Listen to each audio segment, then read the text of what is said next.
मेंदू मृत झालेल्या मुलाचे अवयवदान, अंतःकरणातून दुःखी असलेल्या पालकांनी समाजापुढे ठेवला आदर्श। उमरगा शहरातील काळे प्लॉट येथील मेंदू मृत झालेल्या 13 वर्षीय मुलाच्या आईवडिलांनी व नातेवाईकांनी मुलाचं अवयवदान करून 6 जणांना जीवनदान देऊन समाजापुढे एक आदर्श ठेवलाय। उमरगा शहरातील काळे प्लॉट येथील माजी नगरसेविका सुनंदाबाई गुलाबराव वरवंटे या वास्तव्यात असून त्यांचा मुलगा बाळासाहेब यांचा 13 वर्षीय मुलगा पृथ्वीराज हा सोमवारी सायकल घेऊन जिल्हा परिषद शाळेत गेला। प्रार्थनेवेळी त्याला अचानक चक्कर येऊन पडल्याने उमरगा येथील खाजगी रुग्णालयात प्राथमिक उपचार करून पुढील उपचारासाठी त्याला सोलापूर येथे मेंदूविकार तज्ज्ञ यांच्याकडे दाखवण्यात आले।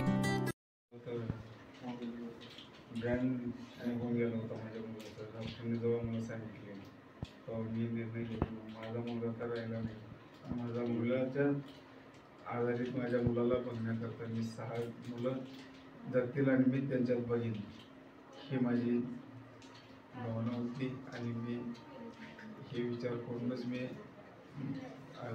दान केलं सर। इयत्ता 8वी वर्गात शिकत असलेला पृथ्वीराज वरवटे हा सोमवारी सकाळी 9:30 वाजता शाळेत आला। शाळेच्या ट्रॅकवर एक राऊंड मारून तो सायकल बाजूला लावला। त्यावेळेस तो म्हणत होता की माझं डोकं दुखतंय आणि लगेच त्याला वर्गामध्ये आल्यानंतर एक उलटी झाली आणि उलटी झाल्यानंतर आम्ही त्वरित आईवडिलांशी संपर्क केला।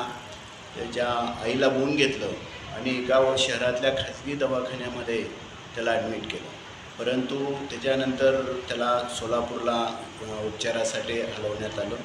ज्यावेळेस सोलापूरच्या दवाखान्यामध्ये ॲडमिट केलं त्यावेळेस पृथ्वीला ब्रेन अटॅक आलेला आहे असे डॉक्टरांनी सांगितले आणि खरोखर ही फार दुःखद गोष्ट आहे। एक संस्कारित आणि अतिशय चांगला आणि हुशार लेकरू या आज मिळवलं, परंतु असं म्हणतात की मरावे परी कीर्तिरूपे उरावे, असं पृथ्वीच्या आईवडिलांनी अतिशय चांगला निर्णय घेतलेला आहे। त्याचा मला सार्थ अभिमान वाटतो, कारण एक पृथ्वी गेला परंतु त्या बदल्यामध्ये पृथ्वीने 6 लोकांना जीवनदान दिलेलं आहे। हे खरोखरच अतिशय चांगली गोष्ट आहे।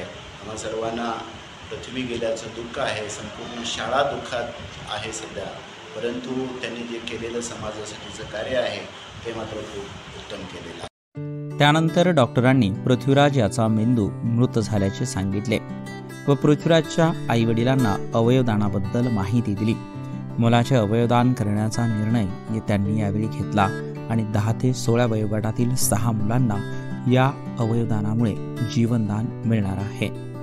वरवंटे कुटुंबियांचा हा आदर्श अनेकांसाठी प्रेरणादायी आहे।